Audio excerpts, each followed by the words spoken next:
Welcome to the Deep Dive, where we really try to unpack a stack of your sources to unearth the most valuable insights and maybe some shortcuts to becoming truly well-informed. Today, we're embarking on a truly fascinating journey into a kind of playbook of principles, habits, and tactics. We're looking at excerpts from Tim Ferriss's Tools of Titans. Yeah, and it's important to stress this isn't just, a collection of inspiring quotes. Not at all. Right. It's meticulously compiled. A guide derived from the minds of some of the world's most accomplished individuals. Legends across all sorts of different fields. And what makes it unique, I think, is that Ferriss didn't just collect these ideas. He rigorously vetted and experimented with every single principle, habit, tactic himself. Often in high-stakes, real-world scenarios, too. So our mission today is to distill the core lessons from these, titans, to really get under the skin of what the author intends for you to grasp, and most importantly, to explore precisely how you can apply these powerful, field-tested principles in your daily life, starting right now. Mm-hmm. And what's truly illuminating about Tools of Titans right from the get-go is that its very premise challenges one of our most ingrained beliefs. This whole notion of being self-made.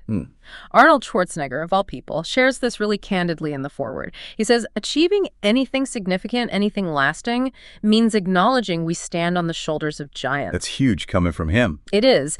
And this deep dive, I think, will reveal that these individuals, who we often see as superheroes, they aren't flawless. They're not universally exceptional. Instead, they seem to be masters of maximizing one or two key strengths. And that offers us a powerful blueprint, really, for identifying and focusing on our own unique advantages. It's less about inherent genius, more about deliberate, repeatable action. Okay, right. Let's unpack this then. Let's begin. So, kicking us off with what might be, honestly, a genuinely surprising admission for many, Arnold Schwarzenegger. Yeah. The absolute embodiment of the pull yourself up by your bootstraps story. He unequivocally declares, I'm not a self-made man, just flat out says it. And he attributes his, monumental achievements coming from Austria with no plumbing, arriving in America with just a gym bag, becoming a millionaire before Conan Troll. He credits all of that to a vast, crucial network of support.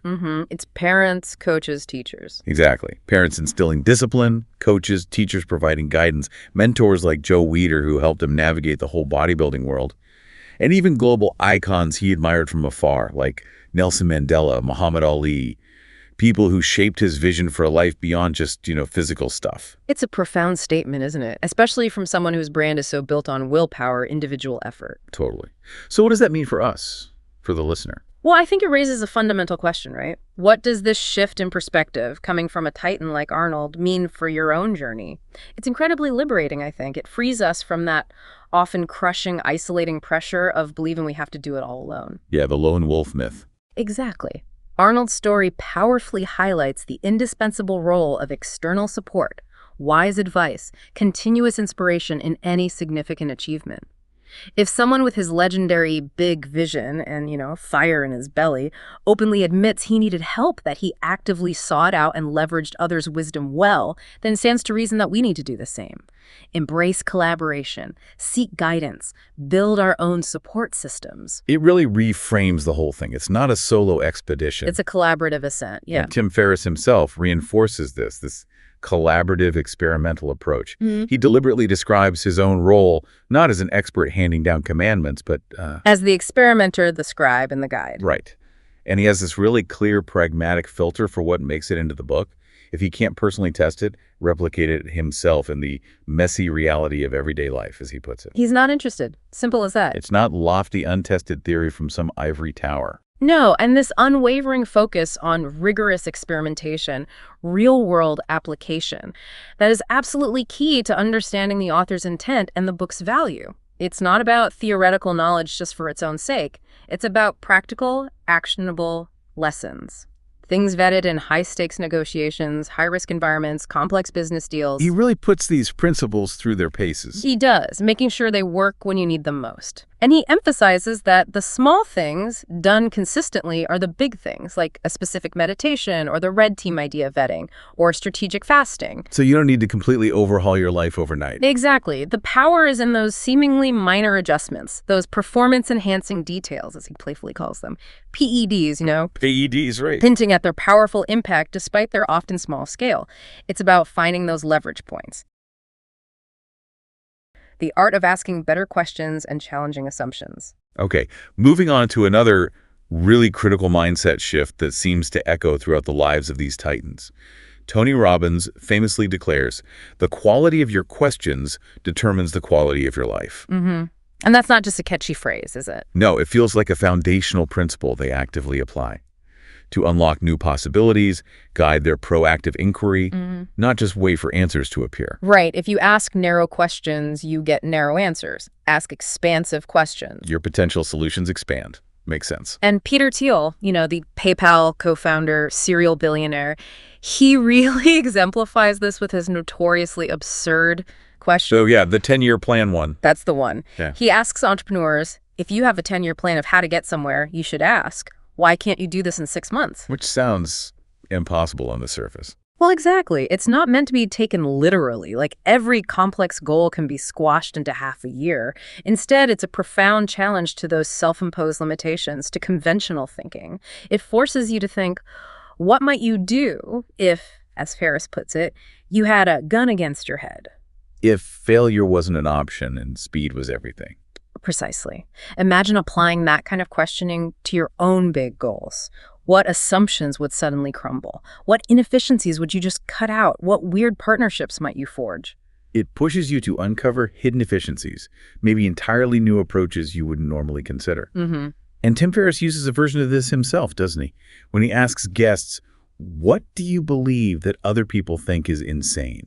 Yeah, and again, it's not just for shock value. No, it's designed to prompt truly unconventional thinking, reveal unique perspectives that challenge the status quo. A guest might say they think sleeping 4 hours is optimal, or their whole business is built on a model everyone else thinks is crazy. It forces them, and us, to articulate beliefs that really diverge from the mainstream, potentially highlighting overlooked truths or innovative paths. The underlying idea, really, is moving beyond conventional wisdom, beyond those unexamined assumptions governing our lives.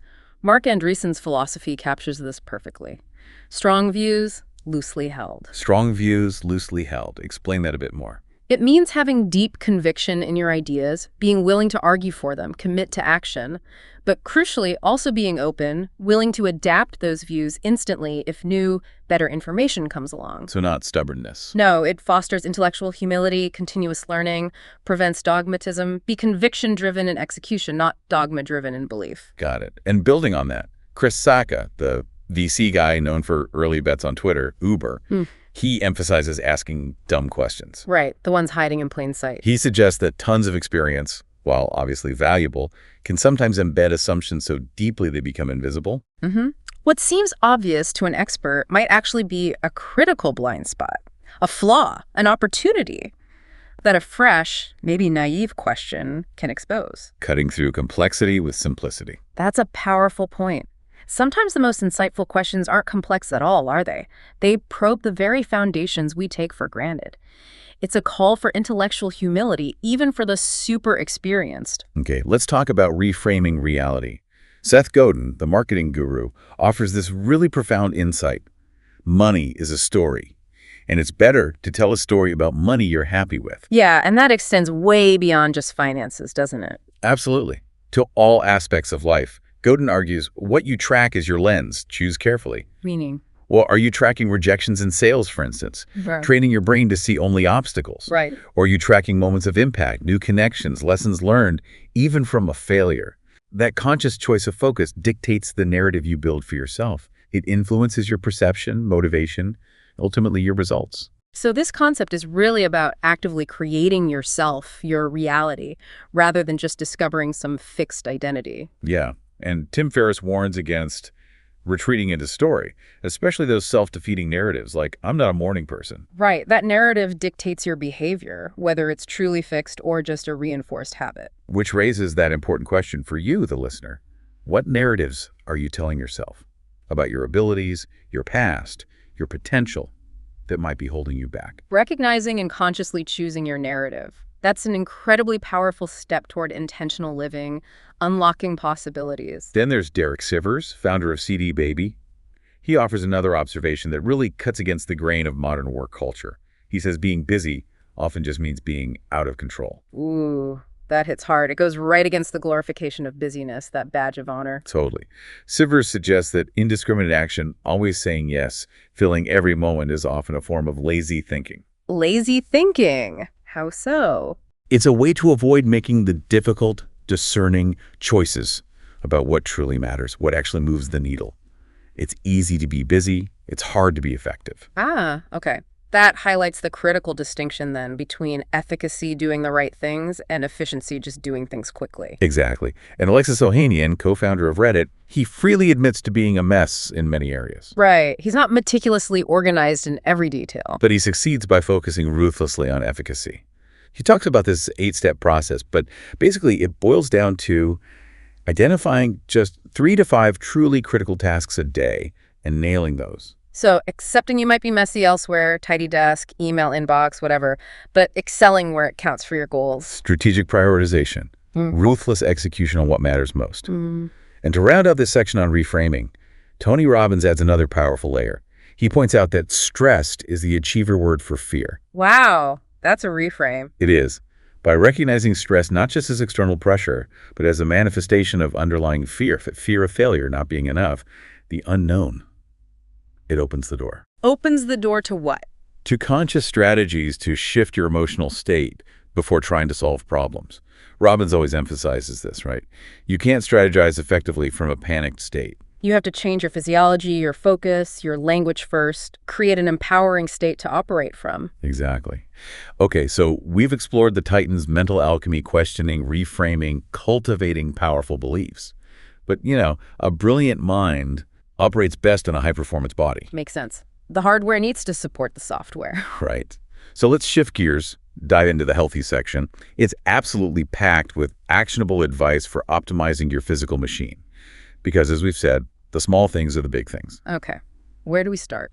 Let's start with Amelia Boone, often called the Michael Jordan of obstacle course racing. Pushes limits daily. She famously says, quite humbly actually, I'm really good at suffering. Yeah. Okay. But the value isn't just in suffering, presumably. No. It's in how she shares practical ways to prepare for that suffering, to build this almost superhuman resilience. Like what? Give us an example. Well, think about her counterintuitive practice of training in the rain and cold, even when she could be warm and dry indoors. Why would she do that? It's not just physical toughening. It's a profound mental strategy for resilience. A deliberate rehearsal of the worst-case scenario. So when race day throws freezing mud and driving rain at her. She's already adapted, Yeah. mentally and physically. Or consider her specific, unusual tips, like rolling the arch of her foot on a golf ball for hamstring flexibility, apparently way better than a lacrosse ball. A golf ball. Okay. Or using a Concept 2 skier for recovery after knee surgery.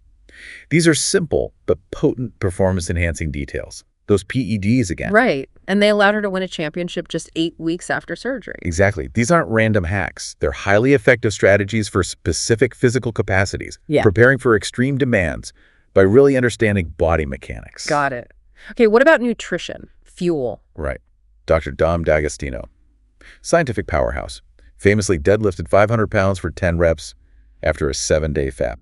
Whoa, okay, that definitely qualifies as extreme performance. Right. And deep science. For sure. And his insights are truly game-changing for health, longevity, even disease prevention. Dom talks about using a purge fast, getting into therapeutic ketosis, burning fat for fuel. Right, instead of carbs. 1 to 3 times per year, specifically for cancer prevention. He notes that for folks over 40, cancer is one of the big 4 diseases: heart disease, neurodegenerative, metabolic syndrome, likely cause of death. So fasting as a preventative measure. And he explains how fasts of 3 days or longer can effectively reboot the immune system via stem cell regeneration, literally creating a newer, healthier immune system. 3 days or longer? Wow. How often? He suggests aiming for a 5-day fast 2 to 3 times per year for those profound benefits. He details his own 7-day fast, ultra-low blood glucose, high ketones. And then he deadlifted 500 pounds. That's incredible. Proves sustained power even fasted. Yep. And he shares his daily keto meal plan, like 4 eggs and butter and coconut oil, sardines, oysters, asparagus for breakfast. Vary. Lunch focuses on MCT oil for quick ketones. Dinner starts with coconut milk soup to reduce intake before the main meal. He even has a supplemental ice cream recipe, avocado, coconut cream, MCT oil, to hit his high-fat goals. like 300 grams of fat a day for him. 300 grams. But he stresses the nuance, right? Absolutely. It's not a one-size-fits-all diet. Dairy, for example, can spike LDL for some people. It shows how specific inputs lead to extraordinary outputs and health benefits. Okay, so training, fuel, recovery must be key too. Totally vital. The source gives 5 tools for faster and better sleep. Quality sleep is non-negotiable. Like what kind of tools? Clever techniques. Using the Chillipad, that mattress pad with temperature-controlled water.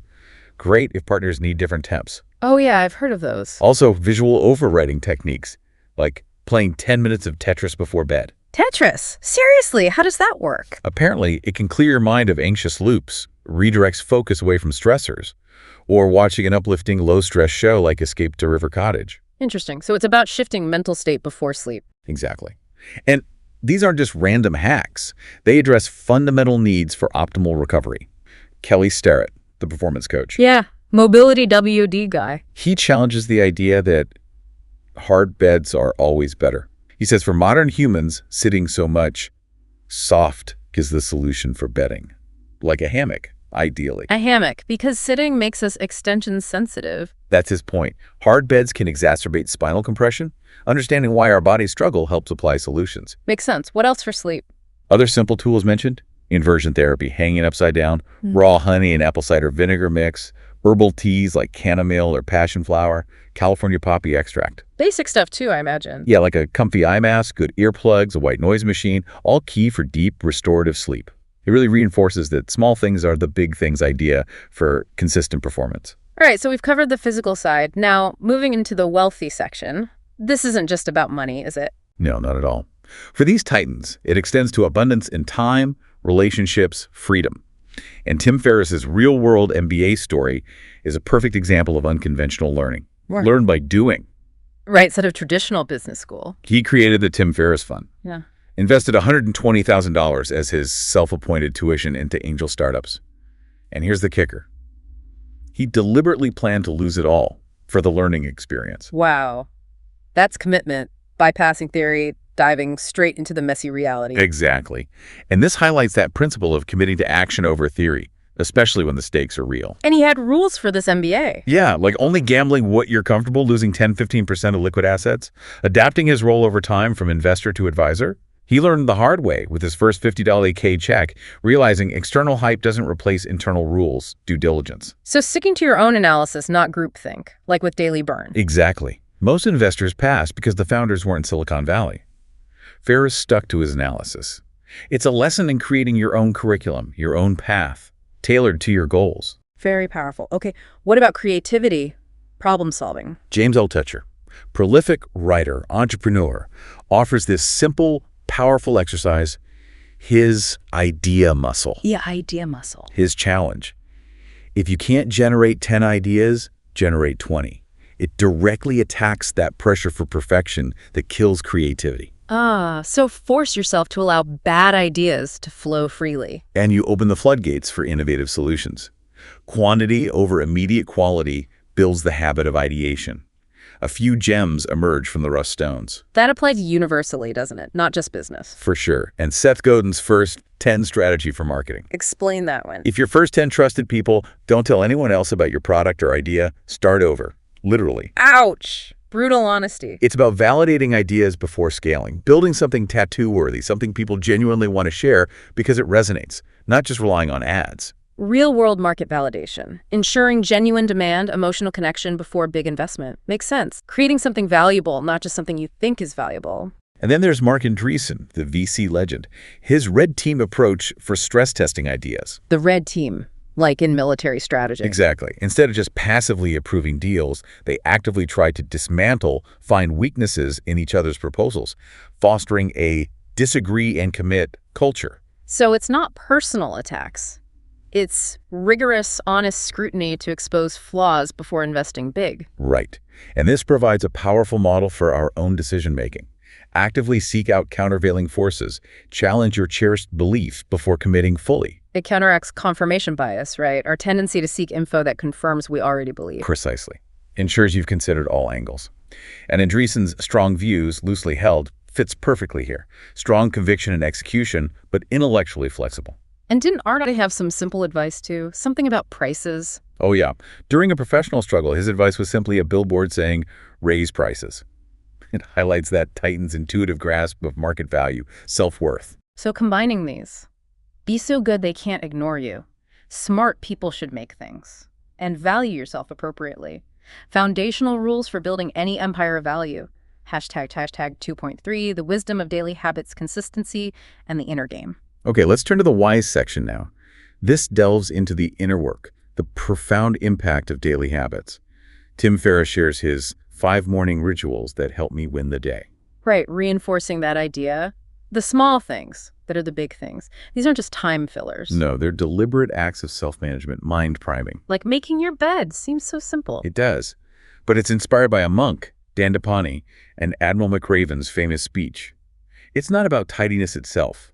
What's it about then? Controlling what you can control, especially when things feel chaotic. It sets an immediate intention, gives you a tangible accomplishment first thing. And McRaven said it gives you one small victory to return to at day's end. Exactly. A reminder that order can be created.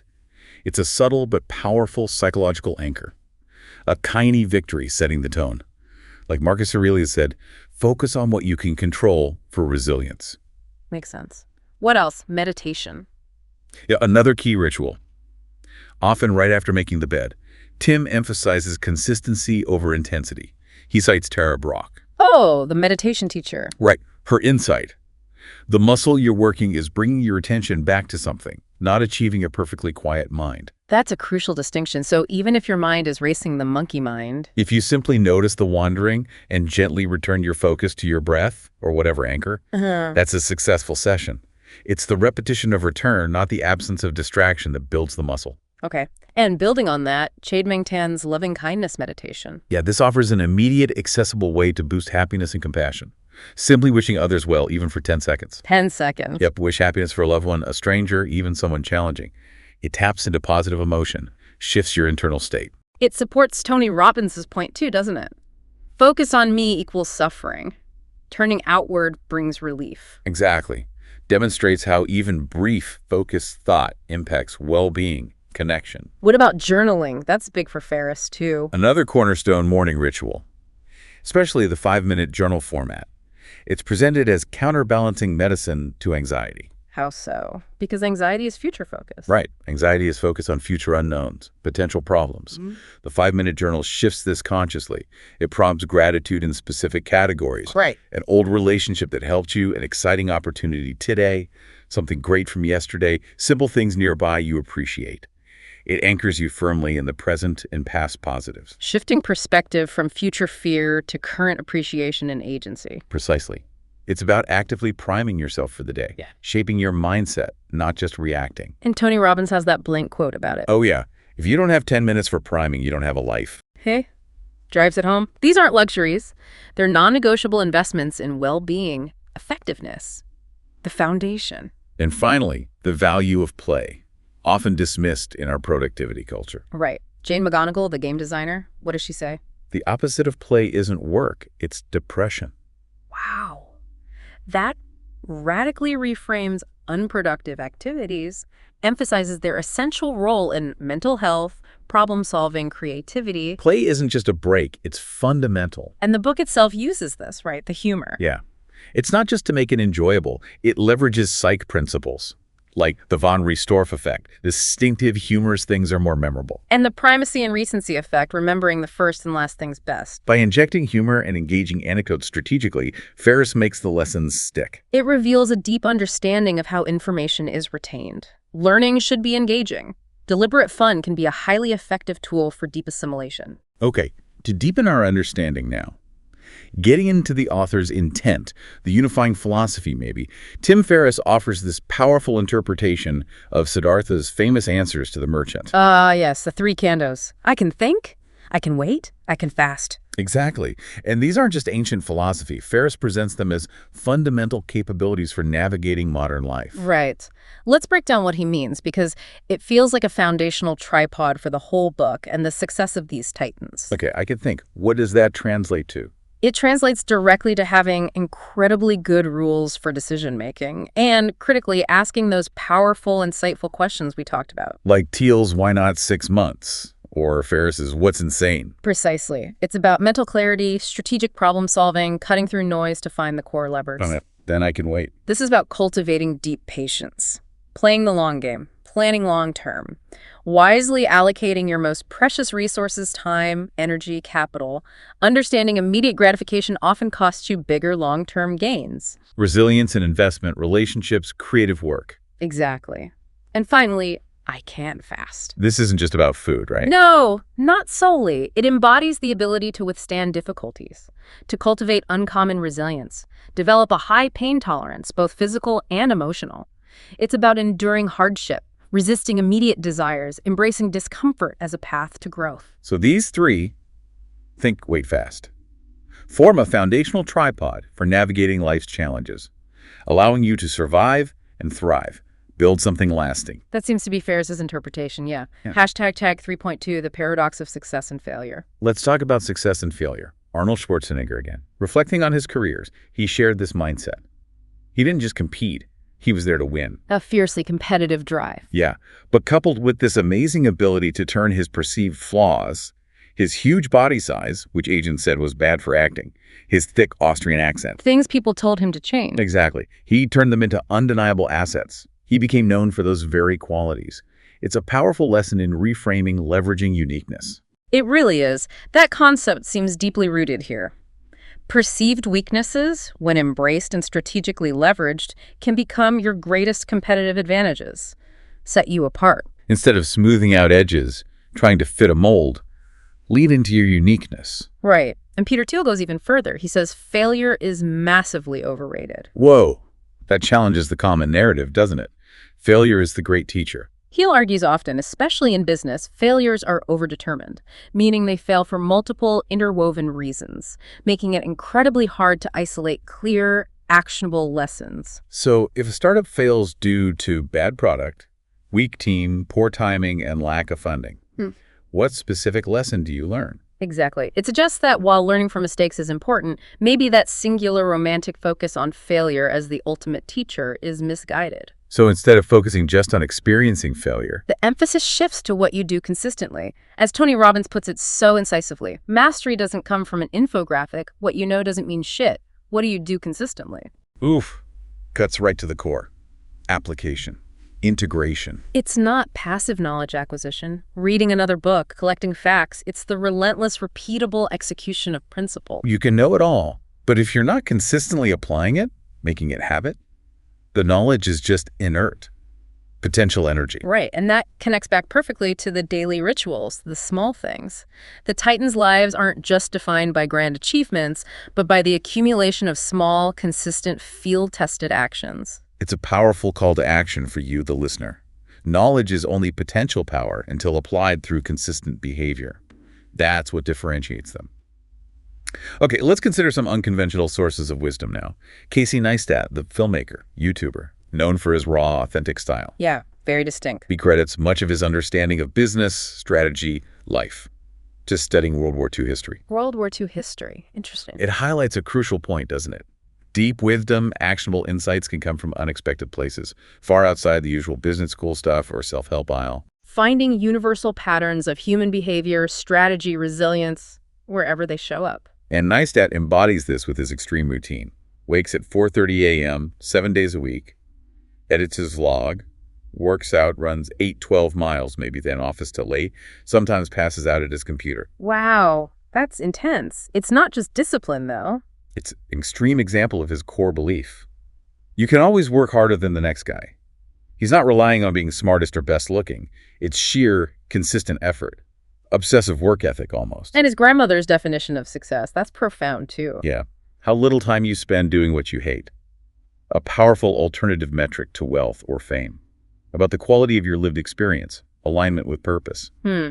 Makes you think. What other unconventional paths are explored? Well, James Fadiman's pioneering work with psychedelics and microdosing.